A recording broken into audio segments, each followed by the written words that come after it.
Hello అండి, నమస్తే. Welcome to Rani food court. ఈరోజు మన ఛానల్లో అటుకుల ఉప్మా లేదా అటుకుల పులిహోర సూపర్ టేస్టీగా పొడిపొడిలాడుతూ ఎవరికైనా నచ్చేలాగా ఎలా చేయాలో చూపించిపోతున్నానండి. ఈ టిప్స్ ఫాలో అవుతూ చేస్తే మీకు అటుకుల ఉప్మా ఎప్పుడు చేసినా ఇలా పొడిపొడిలాడుతూ చాలా బాగా వస్తుంది. ఇంకా లేట్ చేయకుండా ఈ టేస్టీ ఇంకా హెల్దీ బ్రేక్ఫాస్ట్ రెసిపీని ఎలా చేయాలో మరి చూసేద్దాం రండి. ముందుగా ఒక జల్లెడలో లావుగా ఉన్న ఒక 2 కప్పుల వరకు అటుకుల్ని తీసుకున్నానండి. వీటిని ఇప్పుడు ఇలా ఒకసారి జల్లించుకోండి. దీనిలో ఏమైనా డస్ట్ ఉంటే పోతుంది. ఇలా జల్లించుకున్న తర్వాత దీనిపైన ఒక 2 కప్పుల వరకు వాటర్ వేసుకొని ఈ అటుకుల్ని వాష్ చేసుకోండి. ఈ అటుకుల్ని వాటర్ వేసి నానబెట్టాల్సిన అవసరం లేదండి. జస్ట్ ఇలా వాటర్ వేసి వాష్ చేసుకొని ఒక 15 మినిట్స్ పాటు వదిలేస్తే సరిపోతుంది.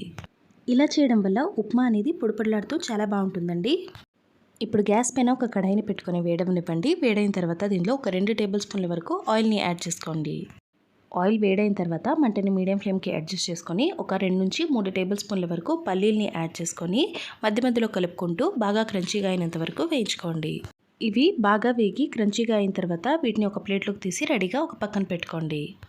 ఇప్పుడు ఇదే ఆయిల్లో 1 టీ స్పూన్ వరకు ఆవాల్ని వేసి చిటపటలాడనివ్వండి. ఇలా ఆవాలు చిటపటలాడిన తర్వాత ఒక 2 రెమ్మల వరకు కరివేపాకును కూడా యాడ్ చేసుకోండి. ఈ 2 కాస్త వేగిన తర్వాత సన్నగా చాప్ చేసుకున్న ఒక మీడియం సైజ్ ఉల్లిపాయ, రఫ్గా చాప్ చేసుకున్న ఒక 2 నుంచి 3 పచ్చిమిరపకాయలని యాడ్ చేసుకొని ఉల్లిపాయలు పచ్చివాసన పోయి బాగా వేగి ఆయిల్ పైకి ఫ్లోట్ అయినంత వరకు మధ్య మధ్యలో కలుపుకుంటూ వేయించుకోండి. ఒక 5 నిమిషాలకి నాకు ఉల్లిపాయలు బాగా వేగి ఇలా కలర్ చేంజ్ అయ్యాయండి. ఈ స్టేజ్కి వచ్చిన తర్వాత ఒక మీడియం సైజ్ టమాటోని ఇలా సన్నగా చాప్ చేసుకొని యాడ్ చేసుకోండి. దీంట్లో బాగా పండిన టమాటో యూజ్ చేస్తే టేస్ట్ అనేది బాగుంటుందండి. అలాగే ఒక పావు చెంచా వరకు పసుపు, రుచికి తగినంత ఉప్పు, ఇంకా 1/2 టీ స్పూన్ వరకు చక్కెరని యాడ్ చేసుకోండి. షుగర్ దీంట్లో వేయడం వల్ల టేస్ట్ని చాలా వరకు ఎన్హాన్స్ చేస్తుంది. ఒకసారి తప్పకుండా ట్రై చేసి చూడండి. ఇప్పుడు ఇదంతా ఒకసారి బాగా మిక్స్ చేసుకొని టమాటో పచ్చివాసన పోయి బాగా మగ్గినంత వరకు మీడియం ఫ్లేమ్లో కుక్ చేసుకోండి. ఒక 4 నిమిషాలు మీడియం ఫ్లేమ్లో కుక్ చేసుకున్న తర్వాత నాకు ఇక్కడ టమాటో కూడా పచ్చివాసన పోయి ఇలా సాఫ్ట్గా తయారైందండి. ఇప్పుడు గరిటెతో ఈ టమాటోని ఇలా కొంచెం మ్యాష్ చేసుకోండి. మ్యాష్ చేసుకున్న తర్వాత 2 ఉడికించిన మీడియం సైజ్ బంగాళాదుంపల్ని ఇలా చిన్న చిన్నగా కట్ చేసుకొని యాడ్ చేసుకోండి. ఈ రెసిపీలో మీరు ఉడికించిన బంగాళాదుంపలు కాకుండా పచ్చి బంగాళాదుంపల్ని కూడా యూస్ చేయొచ్చండి. ఇలా పచ్చి బంగాళాదుంపలు యూస్ చేయాలి అనుకుంటే తాలింపులో ఉల్లిపాయలు వేయకముందు చిన్న చిన్నగా కట్ చేసుకున్న బంగాళాదుంపల ముక్కల్ని యాడ్ చేసుకోండి.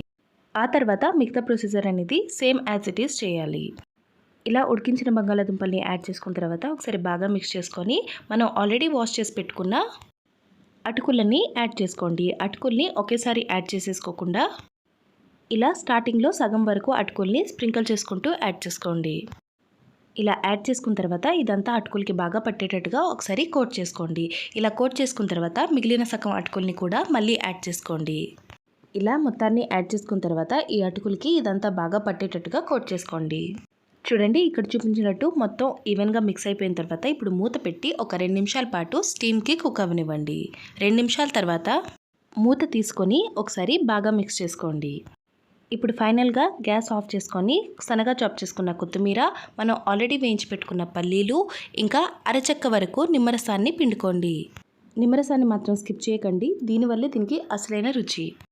ఇప్పుడు ఇదంతా ఒకసారి బాగా మిక్స్ చేసుకొని వేడివేడిగా సర్వ్ చేసుకోవచ్చు. ఈ అటుకుల ఉప్మా చల్లారిన తర్వాత కన్నా వేడి మీదే చాలా బాగుంటుందండి. అటుకుల ఉప్మా అనేది పొడిపొడిలాడుతూ ఎంత బాగా కుదిరిందో ఈ టిప్స్ ఫాలో అవుతూ చేస్తే మీరు ఎప్పుడు చేసినా అటుకుల ఉప్మా అనేది సూపర్ టేస్టీగా ఉంటుంది. అలాగే ఈ ఉప్మాని సర్వ్ చేసుకునే ముందు కొంచెం కారం పూసని యాడ్ చేసుకొని సర్వ్ చేసుకుంటే ఇంకా బాగుంటుందండి.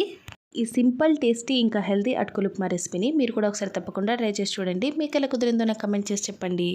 అలాగే ఈ వీడియో మీకు కొంచెం యూస్ఫుల్గా అనిపిస్తే ప్లీజ్ వీడియోని లైక్ చేసి షేర్ చేయడం మర్చిపోద్దండి. మరికొన్ని ఇలాంటి ఇంట్రెస్టింగ్ ఇంకా ఈజీ రెసిపీస్ కోసం ప్లీజ్ ఛానల్ని సబ్స్క్రైబ్ చేసుకొని పక్కనున్న బెల్ ఐకాన్ని యాక్టివేట్ చేసి ఆల్ అని క్లిక్ చేసుకోండి. Finally thank you so much for watching.